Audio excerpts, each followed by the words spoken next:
Done by Noon podcast, episode number 26. Today we're talking with my friend, the legend, Lee Hayward. You're listening to the Done by Noon podcast, a podcast for entrepreneurs who want to achieve more by noon than others in a full day. Serial entrepreneur Dave Ruel and his co-host Chris Lopez share the strategies that will help you optimize your productivity, performance, and lifestyle so you can reach new heights in your business and life. So if you're ready to become the most efficient and effective entrepreneur you know, you're in the right place. Welcome to the show.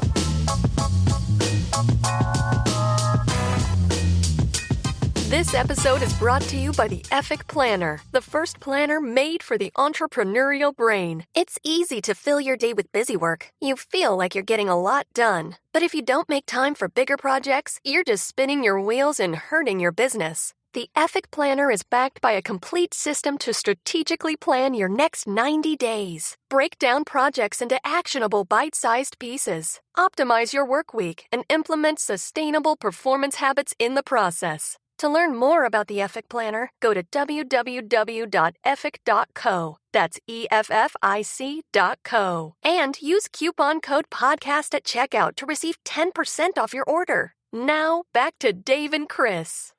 Am I happy to be recording this right now with the Savage Beast, Lee Hayward, as our guest. Lee, my man, how you doing? I'm doing great, Dave. Thanks for that. Oh, man. We'll have to tell the story of how the Savage Beast came about, because I'm sure some people are wondering.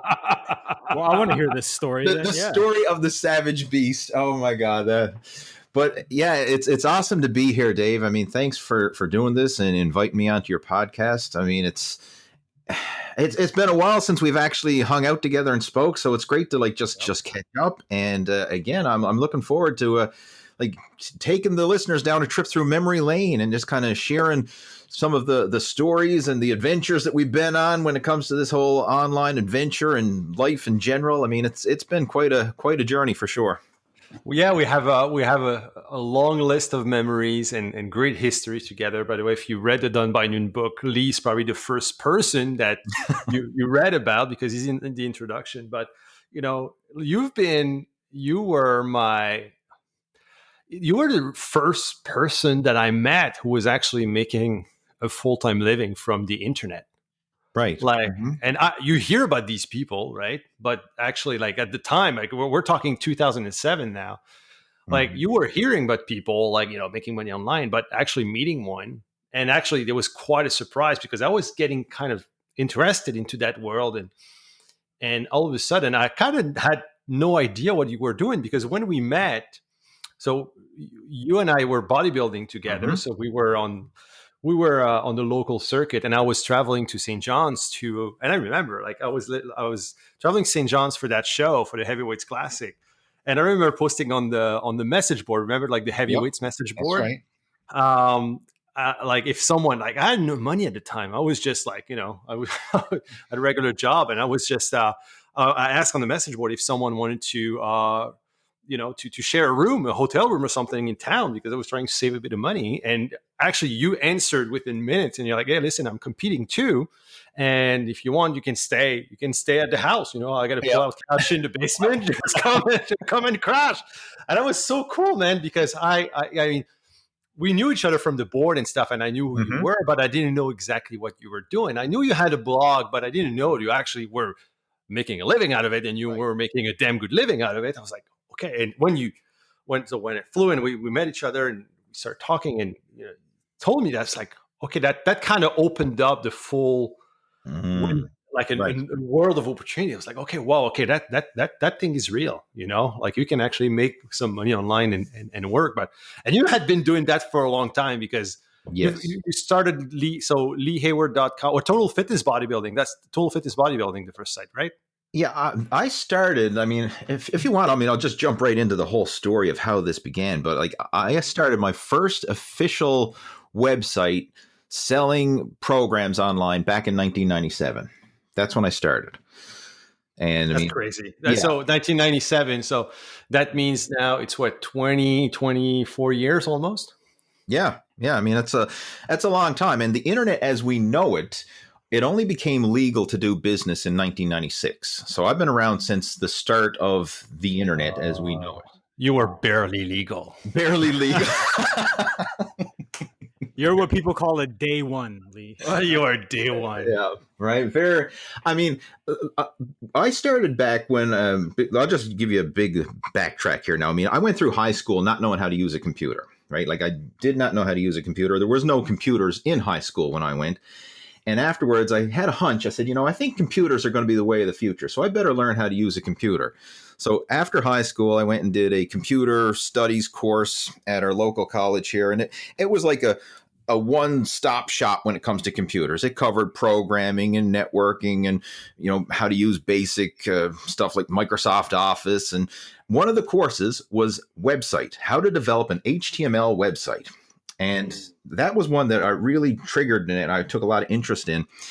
And the first time I went on the internet was actually at school in this local college. And I sat down at the computer in the computer lab there. And I'm like, okay, what's this internet thing everyone talks about? I don't know what it is. And I looked at the guy who was sitting next to me. His name was Paul. I can remember it's as plain as day. And I said, Paul, how do I use the internet? And he said, you go to Yahoo and you you search for something. Because this was before the days of Google, right? There was no Google. It was Yahoo and a whole bunch of other little search Alta Vista, remember? Alta Vista and Metacrawler and Excite and all these little weird, wacky, like there was a dozen different search engines, right? Before the days of Google. But anyway, he said, Yahoo's the biggest one. He says, go to Yahoo and search for something. So I said, sure enough, I typed in Yahoo onto the browser, clicked, I went in there and I looked for bodybuilding. That was the first search term I typed in was the word bodybuilding. And I clicked enter and nothing popped up.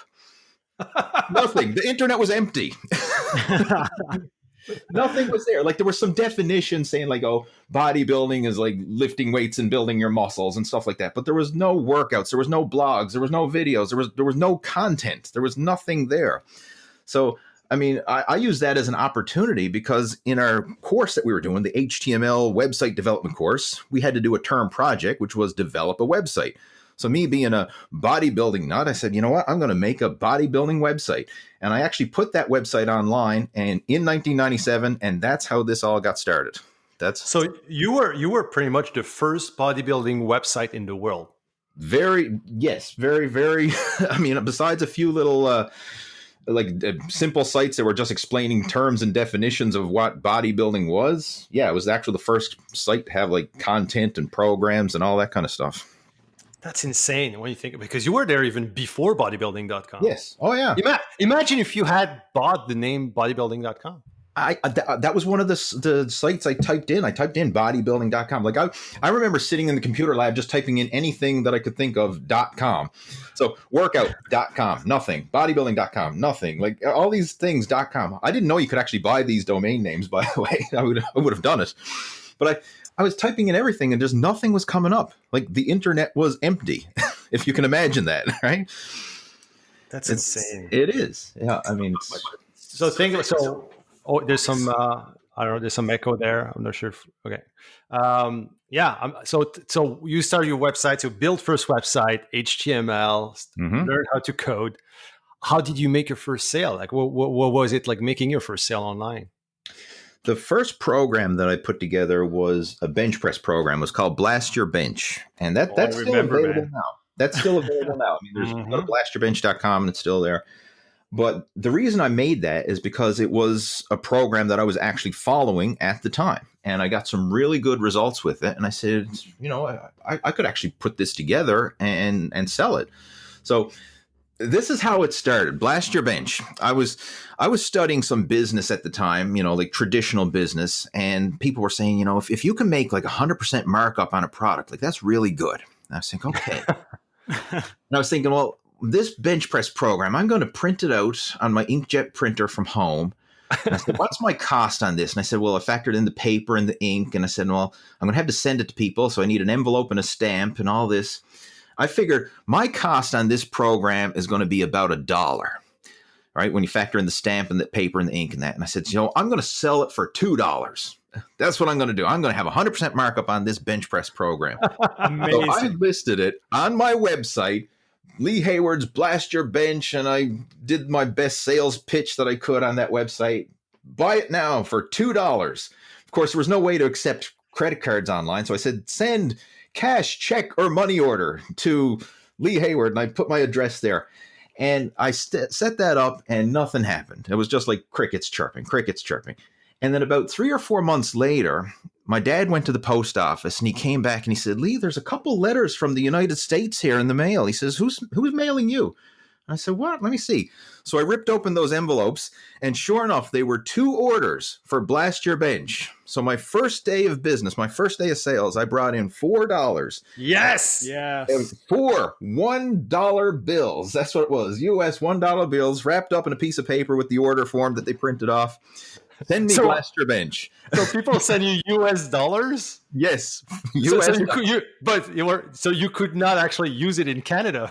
You had to exchange it. Oh, that's right. I had to bring it to the bank and get it exchanged. But That's that was my amazing. first day in business. I brought in 2 sales for $2 each. So I brought in a whopping $4. That's And then I had to go and print off this program and, stick it in the envelope and all that and mail it off to them. And I did that, and it started to actually take off. So, I mean, I literally sold hundreds of copies where people were sending me check, cash, or money order in the mail for this Blast Your Bench program. And, I mean, I can remember, like, I sold dozens at $2, and then I said, what if I charge $5? And then sure enough, the sale still came in at $5. I'm like, whoa, this is crazy. What if I charge $10? Right? Sales were still coming in. And eventually I got it up to then $20. And then I seen other people started selling stuff online. And then the whole $47 ebook thing came about. Yeah. Right? And I remember I got an email back in 1999 from a company called ClickBank. And they said, we're starting a company now, and we're going to be allowing people to accept credit cards. And they wanted me to be a beta tester for it. Selling my Blast Your Bench program on ClickBank back in 1999. I said, sure, I'll do it. So I signed up, and they had a limit at the time where you could sell a digital product for $10. That was their max capacity. And so I set it up, and man, that took things to another level, because all of a sudden people could buy instantly with credit cards. Mm-hmm. And I was literally one of the pioneers of the beta testers for ClickBank back in 1999, selling Blast Your Bench. I didn't know you were one of the beta testers. I didn't know that part. Yeah, they reached out to me because they seen my website and they were looking for clients, people to utilize their service. And yeah, I was one of the guys they reached out to beta test it. That's crazy. Are you still with ClickBank now, Lee? I do have a ClickBank account, but I don't do a lot of ebook sales anymore. I've kind of shifted my my whole business model, and we'll talk about that as we get into the conversation. Yeah, but that's super interesting. I'm actually on the Blast Your Bench website now. I love it, man. The old school that you haven't changed that since actually 2007. No, I haven't. But I remember being an affiliate to Blast Your Bench when I first started and making sales for the program. And I remember fast forward. You go from ClickBank, ebook sales, and then you start a coaching program, right? Over the years, I've had a lot of stuff. Over the years. Like for a while, I had a supplement store, an online supplement store that did quite well. But as companies like Bodybuilding.com and Amazon and all this started to get into the marketplace, it really made it hard to compete. So I basically closed up shop with that. I did a lot of different affiliate ventures over the years. Had a membership site for a while, month-to-month membership sites. I mean, I've done a lot of stuff when it comes to the online business and coaching and stuff like that. But for years, it was always the ebook model, either my own ebooks or affiliates for other people. And that's when, you came on the scene with the Anabolic Cooking Cookbook. And that was in the heyday of ebooks. Like, that's when you could make a lot of money with ebooks. And it's now I found the whole ebook industry is really taking a shift. It's almost like a race to the bottom. And what I mean by that is everybody is discounting it, and there's no real value in ebooks anymore. Like the average person doesn't put a lot of value into it. Not like they used to, right? Because an ebook is really an information product, and there's so much an abundance of information online. Mm-hmm. And YouTube, for example, and Google changed the game. You cannot you can get any type of free of free information, online, like Absolutely. super easily. So it changed the whole information marketing game, right? And it's switched to more of a personalized. Now you see a lot more coaching going on, higher ticket, and physical products too. Right. Like, I mean, the market has refined itself, but the ebook was like huge at the time. You could sell an ebook package, like a program, for $47. The cost of it was virtually nothing, and make really good money. And that still sells, though. I mean, it's still some money, but I mean, I look at anaboliccooking.com, for example, or metabolic cooking, like they still sell, but it's nowhere near like, and the price is not the same too. I mean, obviously it's not, it's still profitable because the cost is nothing, but I mean, it's not, the game has changed completely, right? So a lot of people who we've known from that space, like, really shifted to other models, right? Absolutely. Yeah. Like it's a different mindset now. I mean, it's not that it's not a good model. It's just, you have to look at it from a different perspective, because back when, in the heydays, like the late 2000s, like right after when you really got involved with it, that's when it really took a big boom. And, other friends of ours got involved with the ebook industry, like Joel Marion. He really took it to another level. Yeah, that was the biggest launch on ClickBank. Yes. He actually had a series of the biggest launches on ClickBank. He was setting records, like $1 million launches and stuff. And the thing is the ebook itself was the actual moneymaker. Like, because that was, people were selling the ebooks, and there was high profit margins, and there was such volume that the ebook itself was the moneymaker. Whereas now people are using that model as a lead generator, just to kind of get customers in the door, losing money on the front end most of the time. And then, okay, I got this list of customers. Now, what can I sell them on the back end to kind of make some money from it?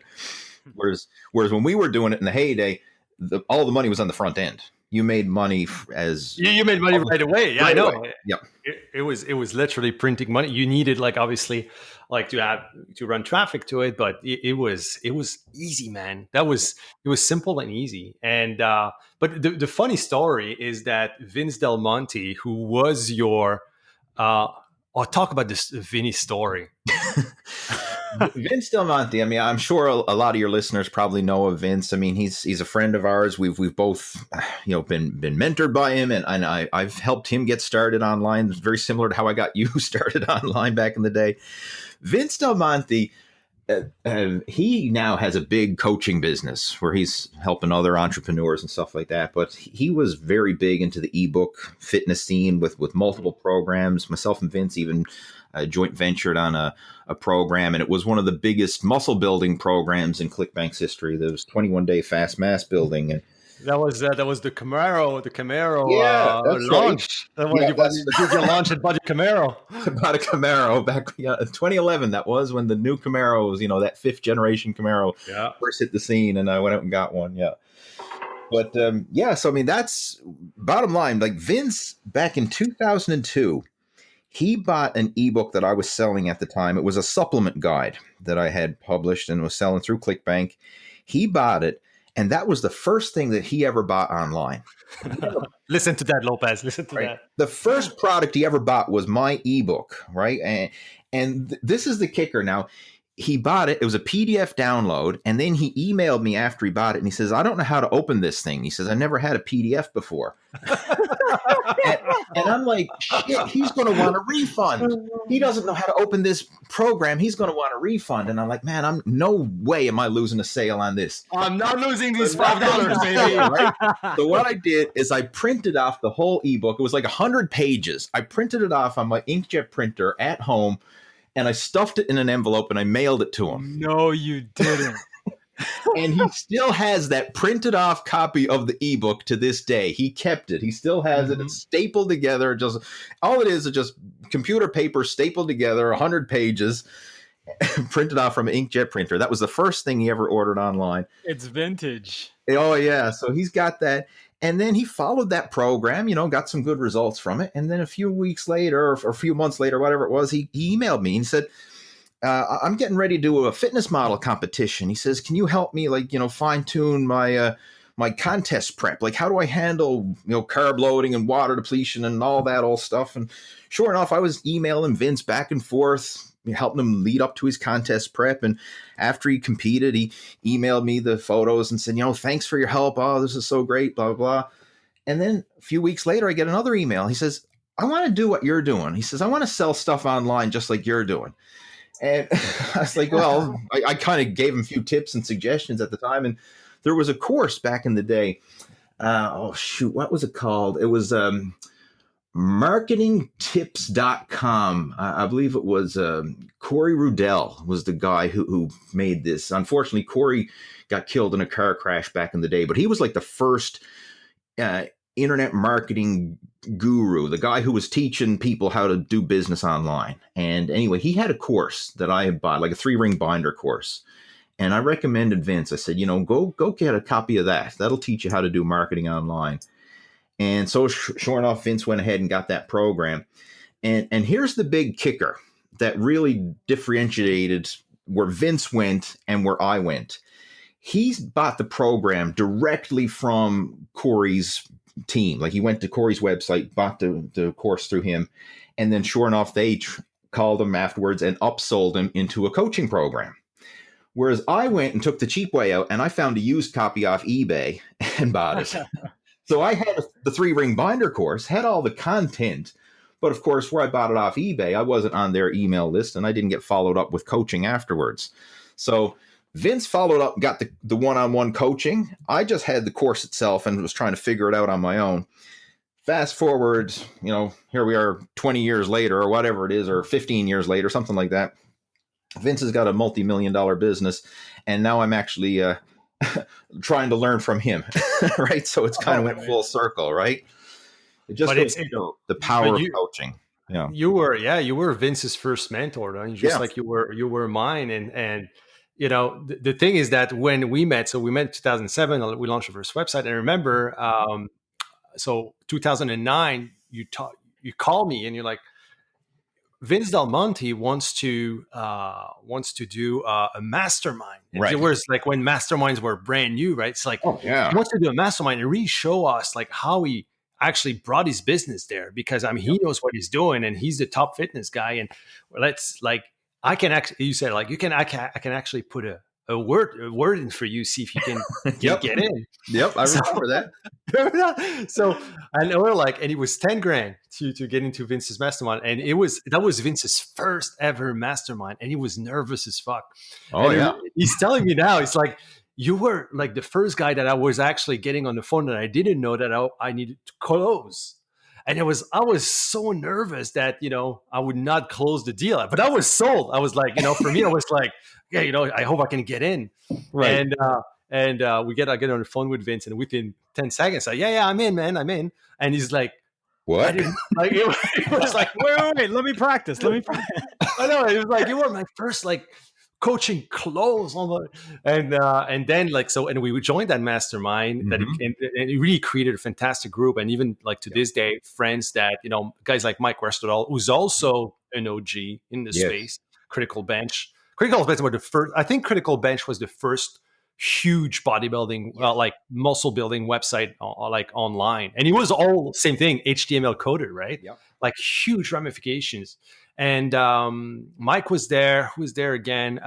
There were guys like Adam Steer was there, Eric Wong, and actually that's how I met you, Chris, was through this circle, because you knew, I think you were good friends with Valentine was then good friends with Vince, and then we kind of all met that way. But joining that mastermind was just it was a turning point. And I think all of our businesses, because that was the first time where I was actually, besides you and I, Lee, meeting actually a group of like-minded guys in the same industry. And we all had our own specialties, right? You were the muscle building guy, I had the cooking stuff, there were the body weight guys, there was Mike with more the powerlifting stuff. So we all complemented each other, and all of our businesses started growing because we were all helping and promoting each other. And that investment with Vince was crazy. And I don't think I would be here talking today if that was not that chain of events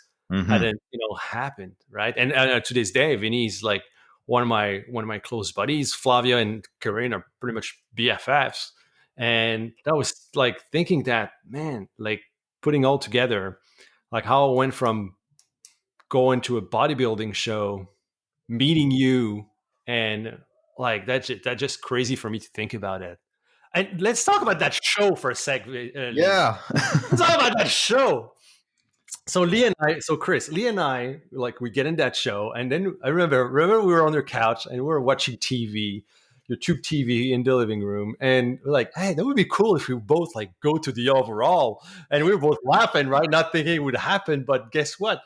I won the heavyweights class, and Lee won the light heavyweights class. No Then you way. won the light heavies or the middleweight, Light light heavy. heavy. What? Light Light heavy. heavies. Yeah. Right. Oh yeah, that's right. Because you made, I think, the cut by like a pound or something. You were like Mhm. 197 or whatever. Yep. And then Lee ended up winning his first bodybuilding overall at that show. Winning, remember the sword, the Yep. Conan sword, Conan sword. Yep. and that was like so much magic happened during that trip, man. And Where I was- tell you, so you where want to was know the how show? you Sorry, want to that know how was- close that show was, Dave? Because you won the heavyweight weight class, and I won the light heavyweight class. Mhm. And in the overall, there was 7 judges, and it was split down the middle. It was I just 3 the for same show. you, 3 for you, and it was 3 for me. And the head judge, I remember his name. It was Mike, right? Mike was the head judge, and he's been judging me for years. And he was like, man, like it's coming down to my vote now. Like, who am I going to give this to? And he said, you know what? God darn it. He said, Lee's been busting his ass for years. He said, I'm giving the pick to Lee. So that's how close it was for that overall. I mean, it was virtually a tie. Yeah, but I mean, it was well deserved though. You were in such a great shape for that show. You were I think the biggest that I've seen you, like as far as yeah. muscularity and Mhm. and everything. Like, just I think the light heavyweight class was perfect for you, where you could just like, you were big in the light heavies. Yes. Right? Yeah. And it was perfect because like you made the cut, and then we could compete against each other. But that was It was I mean, awesome. that was Yeah. in so Chris, that was in St. John's, Newfoundland.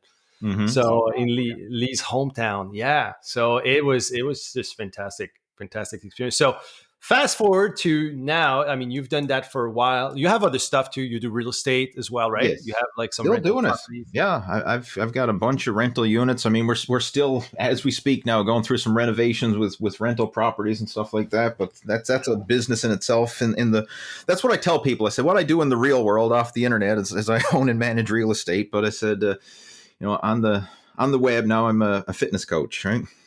Yeah, because you've brought your business more to a high level coaching coaching practice for guys, so 40 plus guys, right? That's what I'm Basically. focusing on. And the whole thing with Dad my bod. business. Yeah, the whole dad bod. That's right. The whole idea, I mean, my bodybuilding and fitness journey online and in real life, it's always just a mirror of what I'm going through. So like when I was younger, it was all bodybuilding related. I mean, it was just me sharing tips that I was utilizing at the time, like Blast Your Bench, for example, the very first program.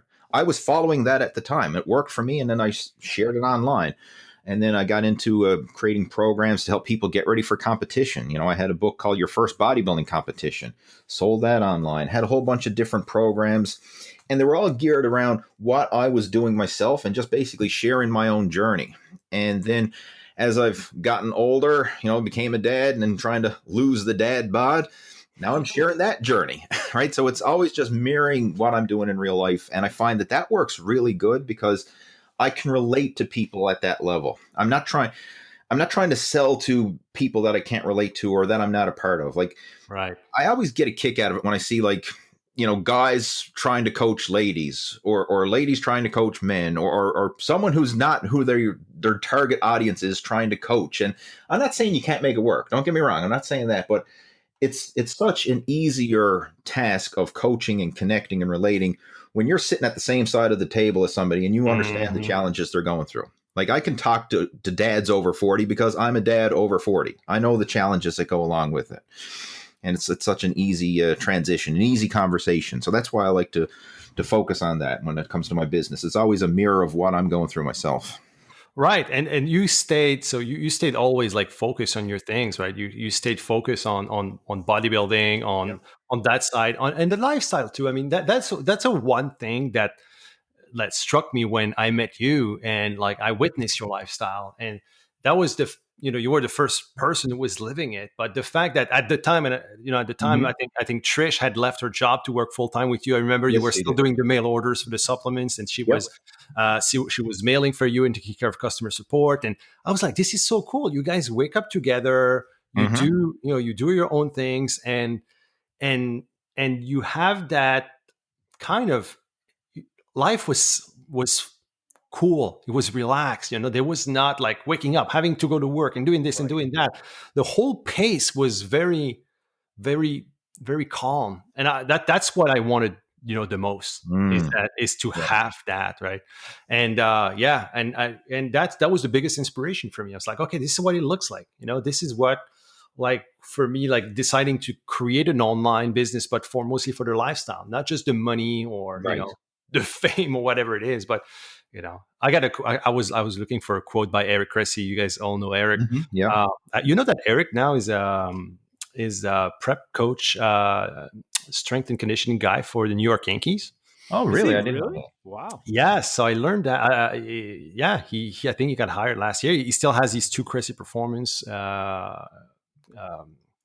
practices like gyms in Florida and Boston, but he has he's been hired by the Yankees, and he's one of the smartest guys I know when it comes to strength and conditioning. But I was gonna say though, isn't that like a big ethics thing for him, because he's a big Boston Red Sox fan, isn't he? Yeah, I know, but I mean, got hired by the enemy. I'm just kidding. Like, I mean, if the Yankees' job is like that's I can't think of a better strength and conditioning job. Yeah. And Eric has been online too. Like he was online before his practice, like his Cressy Performance gym started taking off. Like he was more online, but he had that quote. So, and I shared it on my Facebook. It's like, I'm amused when 24-year-old lifestyle entrepreneurs with no kids tell me I need a morning routine. At 6 a.m. with 2 kids fighting over a balloon and the third trying to pull down the Christmas tree, your hour-long meditation and meticulously prepared chai tea ritual isn't for me. Oh man. And I was like, yep, I had a lot of likes and shares on that photo. But talking about parenting, so Lee, because how old is Harvey now? Harvey's 4. 4. So you became a dad on the late, right? Because you are. Oh yeah. I became a father I was 2016 was when Harvey was born, and I was 38 years old, or just turned 38 then. And that's like, it was kind of funny. Like the way it was with me, my whole fitness journey was always related to bodybuilding. So if I was, like I followed the bodybuilding contest scene. So if there was a contest coming up, I was cutting. If there was no contest coming up, then I was eating whatever the hell I wanted to eat. And my weight would balloon up and down with the contest season. And then I'd always justify it by saying in the off season, well, I'm bulking up. I'm on a winter bulk. I'm on a winter bulk right in the middle of the summer. Right. But I mean, like, it was just the contest scene. Like I couldn't get in shape unless I was getting ready for a show. That's the way it was. I was always just, if it was a contest coming up, okay, I could do it. If there was no show coming up, then I couldn't do it. And I followed that for years. And I stopped competing in 2011. That's when I did my last show. And at that stage, it wasn't that I didn't enjoy it. It was just I had several injuries at the time, and it was just starting to take its toll. And I said, you know what, I'm just going to take a break. And so 2011 was the last time that I competed. And then with no upcoming show, I just gradually got a little bit fatter, a little bit fatter, a little bit fatter, because I didn't have that every year diet down for a show again, right? So, I mean, it just started to accumulate. And then, of course, in 2016, when Trish gave birth to Harvey, then I realized, okay, now it's not all about me anymore. My priorities get pushed way down the bottom of the rank. And now we're waking up in the middle of the night to a crying baby. I'm exhausted. I don't have time to go to the gym as often. And meal prep is like, oh, screw that. Let's just pick up the phone and order a pizza.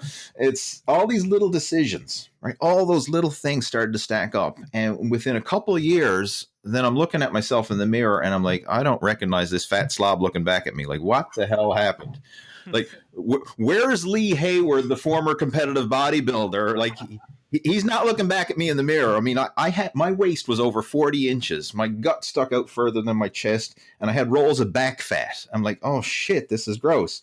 And yet I'm still running an online fitness business. And like, I kept just, I guess, turned a blind eye to it. But then I was still publishing YouTube videos, but I'd strategically wear a baggy t-shirt in my videos and all this kind of stuff, trying to hide it. And then eventually I started getting comments to my videos like, who's this fat fuck giving fitness advice? And they're like, oh, shit. You're calling me out on this, right? And of course, my hardcore fans, they would be like, oh, well, Lee's a former competitive bodybuilder. He knows what he's talking about. Like, you know, blah, blah, blah. And I was like, yeah, you tell him, right? And then finally I started getting more of those comments like, who's this fat fucker? What's he talking about? Like, he doesn't practice what he preaches. And I'm like, oh, shit, I got to get my act together. And that was the big turning point for me, is like, I didn't like the direction things were headed, right? I mean, here I was, I knew what to do intellectually, but I wasn't living it. And I said, that's not where I want to go. So I really had to make a full 180 when it comes to that. And I did. And then that's where the whole new sustainable lifestyle approach to getting in shape, and then more importantly, how to stay in shape. That's what I focus on now. It's not this extreme get ripped for a contest approach. It's how can you stay lean, get lean, and then stay lean, enjoy the process, and not feel like you're on a diet. And that's what I prioritize in helping guys with now. And it's a total mindset shift. It's complete opposite approach of what we used to do back in the bodybuilding days. And I totally enjoy it a lot more. It's a more sustainable approach, and it's what I really focus on. That's the word, Chris and I always, bring back on the podcast is sustainability. Mm-hmm. And I think that when kids will do that, you will need that sustainability. Like, first of all, because you're going to realize that shit, I want to be there for my kids and when they grow up. But second, like, I need to find a way to like fit it all in. Yep. Because there's all of a sudden, there's just so much stuff that needs to happen.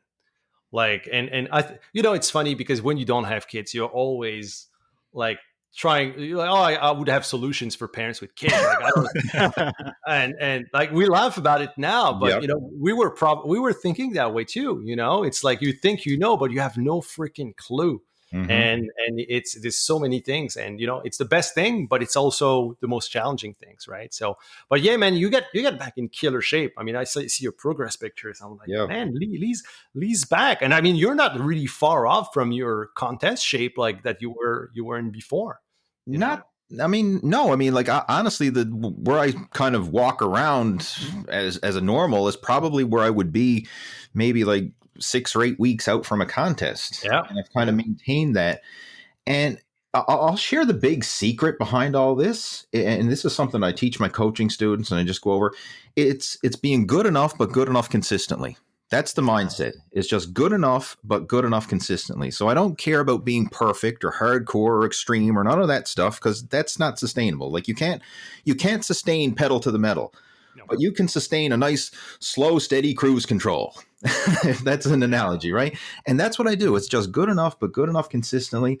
And yes, I still screw up from time to time, or we're going to order and, have a pizza or go out for a meal or whatever. But more often than not, I'm making better choices. So at least 80% of the time I'm on track. And then, okay, I do screw up from time to time, get the cravings out of the system, but then I get right back on track again the very next day or the very next meal. And by having that system in place where I just keep getting back on track as soon as possible, it just minimizes the damage. Because I'm telling you, the biggest mistake so many people make is, I'll start the diet on Monday, right? Monday, I'll get back on track on Monday. So that means, let's just say it's Friday. Well, okay, it's Thursday, right? We're doing this on a Thursday. Let's just say I'm going to use that I'll get back on track on Monday analogy. Well, that means I'm going to eat like shit today. I'm going to eat like shit on Friday. I'm going to eat like shit on Saturday and Sunday to get the cravings out of the system. Because by gosh, I'm going to start my diet on Monday. And look at all the damage that was done before Monday. And that's where people screw up.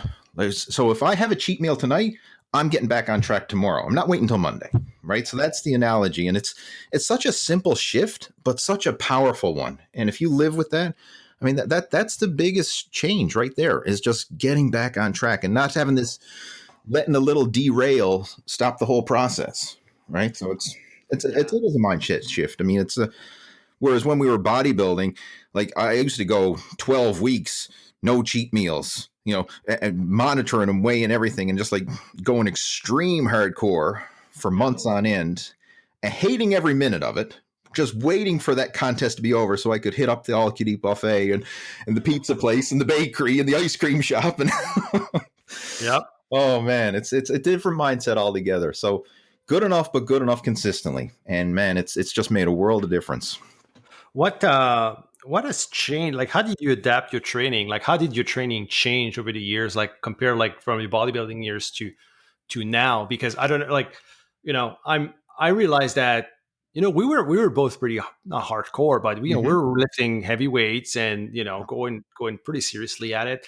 I feel like now it's been catching up to me a little bit over the past, I would say 2 years, where I feel like my shoulders, like I get shoulder pain. I need to go to, I need a lot more fine tuning. Right. And I realized, and I was talking to our friend, Matt Gallant, and that's another story between that I can tell with that, but to Matt, and he says like, I think guys who are, the years between like 38 and like 45, this is when like it's going to dictate the rest of your life pretty much. Like it's going to dictate how your body will be in the future. Like if you do the tweakings now and you get your shit together and you do the proper fixing and then the proper, anything to do to make it sustainable, you're going to be fine. If you still do the same things, you're going to be like, it's a recipe for disaster. So how did that change for you? Like, what did you tweak? Yeah, I can totally relate to that. And I mean, I've been through the meat grinder with injuries, because I also, while I was competing in bodybuilding, I also did some powerlifting as well. I competed in a powerlifting back in the mid 2000s, like from around 2003 up until 2007, just before we actually met in person. Like I was really focused on powerlifting. Mm-hmm. And it did great because, I mean, it gave me a good foundation for bodybuilding, but all that type of heavy lifting, I mean, it takes its wear and tear on you. So, I mean, like in my later years, like I've torn both biceps, I've torn my triceps, I've torn my muscles. Oh, you torn both? You torn both? Yeah, like one of them is. I was there for the first one. That was Tampa. You were there. That one was a serious injury. Like that one, my left bicep is shorter than my right. I mean, it'll always be that way. The right one was just muscle fiber tears, so that healed up normally. So you'd never tell that was torn. And I've had some minor tears. Again, most of them were just muscle fiber tears. And if it's just muscle fibers, they tend to heal back. But if you get any tendon or ligament damage, then that's not healing back, right? You're going to have some gaps. Like I've got a gap under my right armpit from a tear that I had several years back. I mean, it takes its toll on you. So when it comes to training now, I'm not pushing heavy weights. Like this whole 1 rep max bench press, squat, deadlift, all like I have no idea, and I'm not even going to attempt to try it. Like I could not care less. In fact, I don't even do it. Like you won't see me in, squat and bench and deadlift and all that. And if I do, it's just lightweight and high reps, kind of going through the motions with it. So a lot of machine exercises. And my workouts now are basically just focusing on higher repetitions, time under tension, just simply getting a good workout from a fitness point of view. Like a heavy set for me these days is 10 reps. Like I'd probably do 15, 20 reps for most set. And I mean, a heavy push myself, that's 10 reps. Whereas in the past in powerlifting, I mean, obviously you'd work up to heavy triples, doubles, and singles. I mean, no more, no more for me for that. Yeah. And you're more active too, because I see you riding your bike quite a bit around the bay. That's something I've really gotten into this past year. Like I was always, bike riding ever since I was a kid, and I never stopped, as I got older. But this past year, I really just gotten into it because it's something that I can do and push myself and challenge myself, and it's safe and enjoyable, right? And I'm not going to, tear a muscle because I pedaled too hard or something like that. I mean, it's right. It's not like that. And I'm actually doing pretty darn good with it. I mean, because, I enjoy it. I mean, it's fun. It keeps me lean, keeps me healthy and active. And so the way I do my workouts now, I usually do weight training one day and then cardio the next. And if the weather cooperates, my cardio is getting outside for a bike ride. That's awesome. So you just alternate both. You train in a gym or you train at home? We have a gym just up the road here. It's literally like 5 minutes up the road from where I live. So I train there most of the time. It's Platinum Health and Fitness, a locally owned gym. I do most of my workouts there, but I do have a home gym as well for those times when you can't make it to the gym, or if a coronavirus happens to shut down a gym or whatever, I'm covered. Right, I got a home gym as well. That's awesome. Yeah, I remember, because you still have like the squat cage and the whole setup in the basement there. Yeah, it's a pretty good setup. I mean, it's plate loaded cable pulleys, power rack, bench, dumbbells, barbells. I mean, all the basic stuff that you'd need. So, I mean, I can get in a great workout at home, but I just like the environment of the gym. I really do. I feed off that, just to get out of the house and just get to the gym, and just, even though like the gym I train at is not a hardcore gym by any means, like there are very few bodybuilders or powerlifters there. It's mostly just average folks, but it's just nice to get out of the house and work out around other people who are pushing themselves as well. So I just enjoy that. Chris, do you like, what are the things that you changed that in your training? I know you do a lot of kettlebell. You were less in, like, you were not really into the, like, obviously the muscle building type of trainings, but what changed for you when you started really getting older, even though you look 24? For me, it was just really dropping the intensity. I started getting really intrigued with the anti-aging stuff and the longevity stuff in, I think it was 2016. I had met Pavel for coffee in Santa Monica when I was there visiting, and he was talking to me about a certain type of training that he was doing, which was completely counterintuitive, or like just not what the mainstream has been telling everybody to do. And so we were talking about this training, and he was explaining the benefits to me and everything. And so I started to dig a little bit deeper, and then from there, I started to change my training, really trying to avoid the burn. Like essentially that was it. It's anti-glycolytic training. And so I do a lot of power training with some sub-maximal weight using kettlebells. And then I've been doing similar to like what Lee was talking about. I've read a lot of research about the effectiveness of cardio for guys over 40 and making sure that you have really healthy mitochondria. So that's what builds mitochondria, is like power training and making sure you have really great rest periods, like really long rest periods in between, and then complementing that with some lower intensity cardio so that you're hitting a certain heart rate. So that's basically how I've changed my training since, 2021? So in the past 5 years, I guess that's how I've changed my training.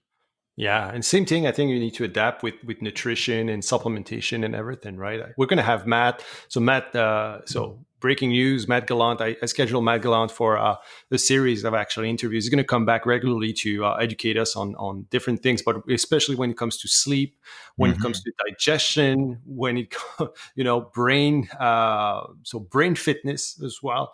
But things that are more important as you get old, because when you're young, you're just like, I don't know, man. I just thought about what it was doing. It's just a meathead. Like all I wanted to do was just to lift things up and put them down. That was the thing. And there was, we were eating like the amount of food. Remember, Lee, like the amount of food we were eating, like that's insane. When you think about it, and it's all like, honestly, like, to lose muscle, I mean, the amount of bullshit we put in our head and our body, because under the pretext that if I don't eat that much protein, I'm going to lose muscle mass. I'm going to go catabolic. I'm going to go catabolic if I don't eat every 2 hours. Like, it's harder than you think to lose fucking muscle. It is. That's all I can say. Like, that's a one misconception that people think they need that. You don't need that as much food as you think. And I'm thinking about all this strain that I must have put on my digestive system and my body in my 20s.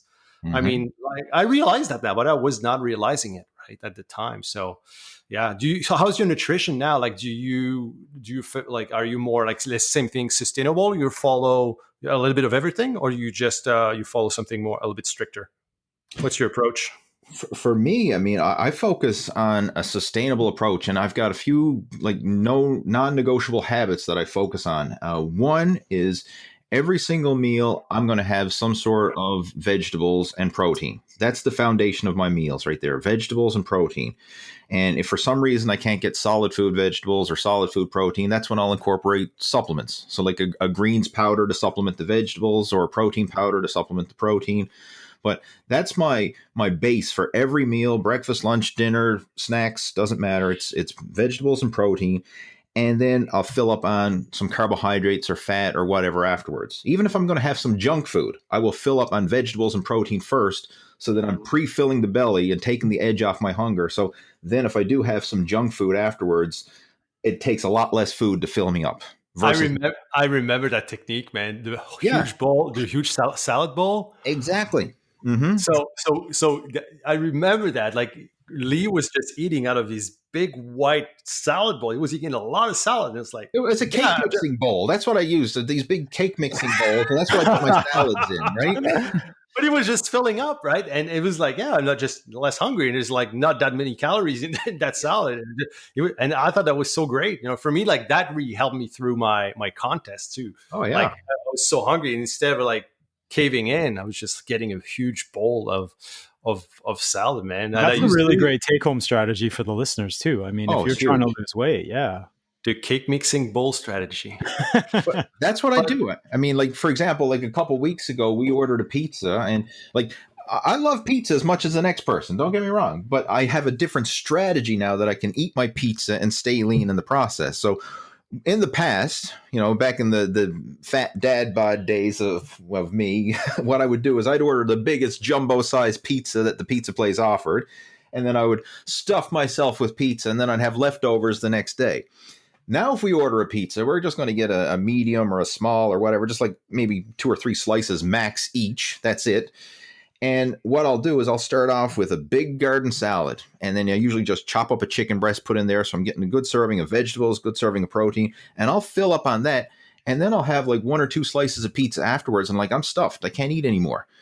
Versus before, if I just started eating pizza when I'm starving, I mean, I'd slam back 6, 7 slices of pizza, nothing to it. And just think of the damage that's being done. So now I can have like 1 or 2 slices of pizza, get that craving satisfied, and move on. Whereas before I'd be eating like 6 or 7 slices of pizza and, getting fat and out of shape. So that's the strategy. I still enjoy the junk food, but just in smaller portions to kind of get that craving satisfied and just forget about it and move on. Like, I'm not a fan of ignoring your cravings. And this is something a lot of people try and do when they're on a diet, especially this time of year. Like, we're doing this in January, so everybody's on the January New Year's fitness bullshit. And they're like, oh, I'm on a diet. I got to cut out this. I got to cut out that. And I don't cut anything out. Like, if I'm craving something, I will have it, but I'll have it in that fashion. I'll fill up on the protein, fill up on the veggies, have a small serving of whatever I'm craving, get it out of the system so I can then forget about it and move on instead of obsessing over it. Because let's just say you're craving a cookie and you say, nope, not going to eat that cookie, not going to eat that cookie. And you keep saying no, no, no. Then that craving starts to build and build and build. And I mean, after a week or so, you're just going to say, screw it. And now you're going to eat a whole box of cookies versus if you just had that cookie at the beginning, you'd nip the craving and then you could move on and forget about it. So that's my strategy. Speaking of pizza, like, do they still have, like, what was the name of that pizza shop with the Charlie Chaplin's as the logo in St. John's? Remember that? Shit, I'm trying to think of that one now. I'm brain farting here. Does it still exist? I don't think so. No, I don't think so.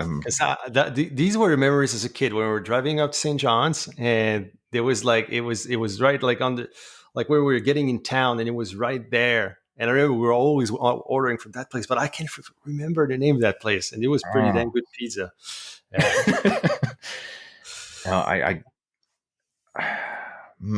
that's fine. Anyway, probably long gone. Yeah. But another example how in like how much you influenced my life, Lee, is that you introduced me to Matt Gallant. Yes. Mm-hmm.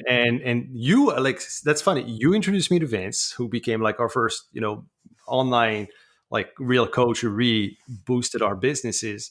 But then I remember, like, you were going to, you called me and was like, listen, we're doing this small unofficial mastermind, like once a week or once every 2 weeks or whatever, because you had met Matt through an Ibn Pagan course or an Ibn Pagan program or whatever it was.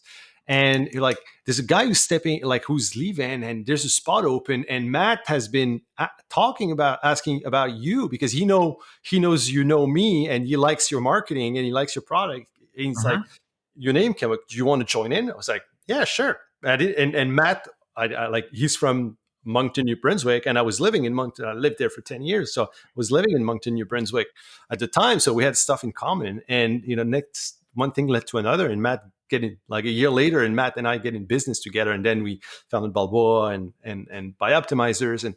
But it's pretty crazy. Like if that hadn't happened, like I'm thinking about how that all came together. And it's another, why you were so influential in my life, Lee, because if you weren't there, I would have probably never met Matt, and that would have also never happened. So you were indirectly responsible for the next stage of my career, right? Which is crazy. Yeah, I mean, like when I met you, I mean, you were working at a cell phone shop. You were selling cell phones. I mean, like if we never met, you might be still selling cell phones. I might. Hold on.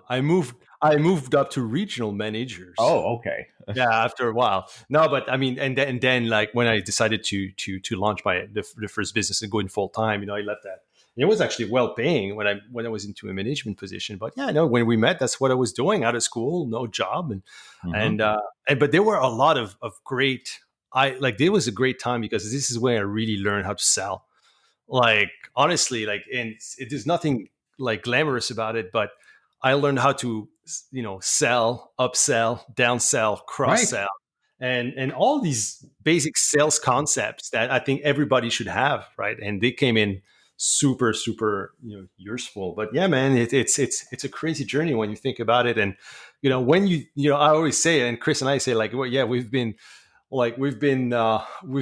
OGs in the online space, but really we're just youngsters compared to you. You're the real OG, Lee Hayward.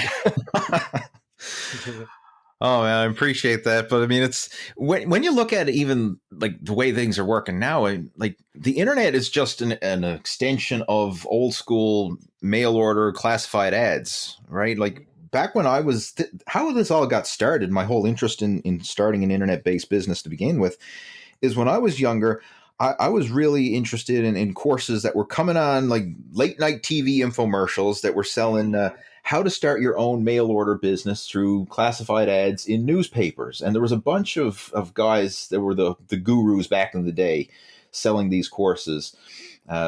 One was Don Laprie had a course selling like how place a tiny classified ad, and build a business from home. And there was another guy, Brad Richdale.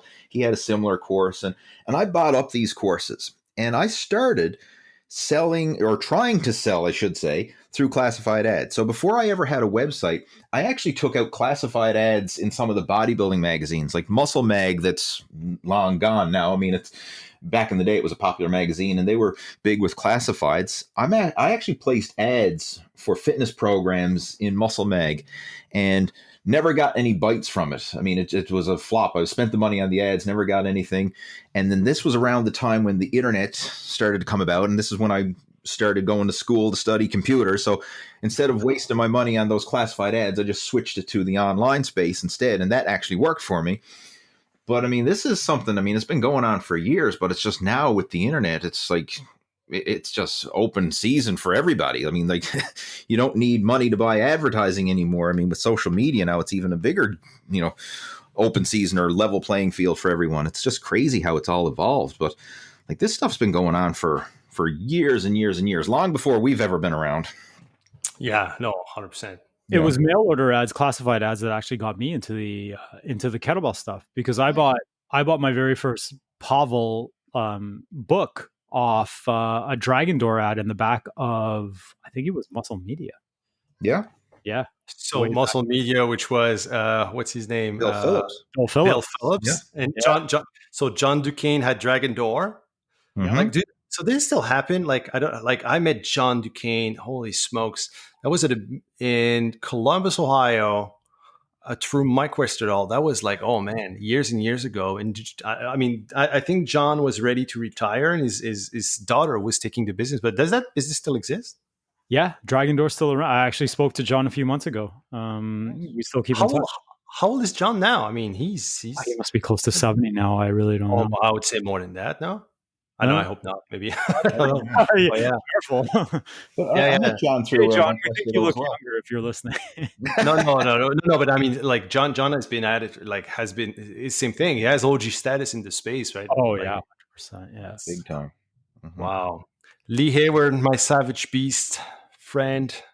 It's a pleasure to have you, my friend. Holy smokes. Like, honestly, and here's the thing, kids happened in the meantime. And like, unfortunately, we don't get to travel and see each other as much as we used to. But, I hope you're going to take your bike. Are you still riding that Goldwing? No, I sold the motorcycles after Harvey was born because, they were just sitting in the garage for collecting dust. So, I sold the motorcycle, sold the Camaro, all that stuff since Harvey was born. So, you still have the Civic, like the rally car? Yeah, I still got the rally car. I haven't used it this past year because that's been closed down with COVID and stuff. But yeah, that's another side hobby of mine is amateur racing through autocross and rally racing and stuff like that.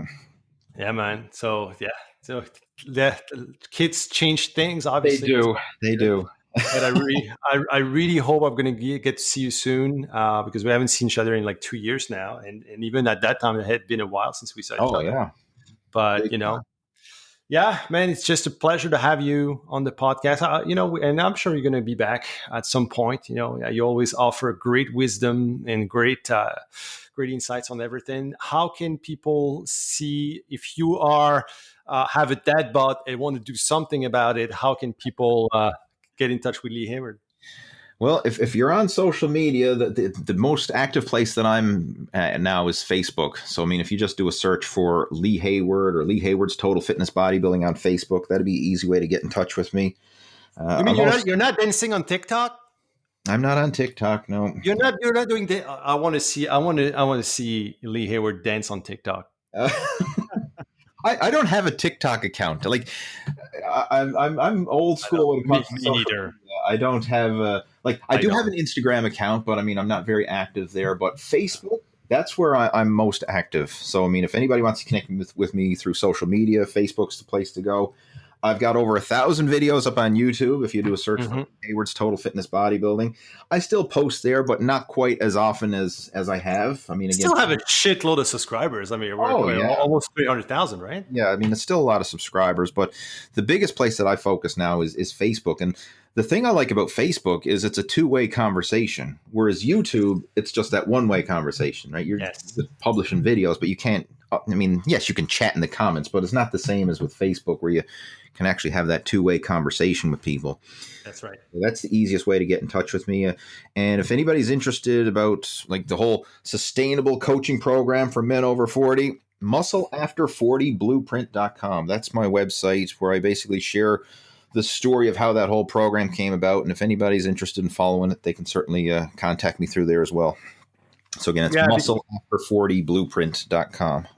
Muscleover40blueprint.com. Yeah, guys. If you're someone who's a real deal, who's been through it and understands the reality of being, a dad, but also getting in good shape and has been doing that for a long time, Lee's your guy, and you're just a wealth of information. And dude, there's one thing you do better than most people is you're such a great guy, and you connect with people on such a level. I still remember you doing your video meetups for your crew, your free videos every Tuesdays and you were always great at connecting and giving a shit, and that's what seriously, and that's what I admire about you is your ability to reconnect with your audience and give a shit. You're not one of these influencers or, you're just TikTok dancers. You're like a real deal, So go check it out. Muscleover40blueprint.com. Lee Hayward. Thank you, brother. Appreciate you. Love you, man. Hope we're going to get able to see each other. Chris, you still there, man? Chris, you've been quiet, bro. I'm here. I'm just really intrigued. All these OG stories. Let you guys catch up. It's yeah. The OG Chronicles. We could write a book about that. That's a great title, actually. Yeah. All right, my friends. Have a great week. Have a great week, everybody. And I'll talk to you soon. Take care.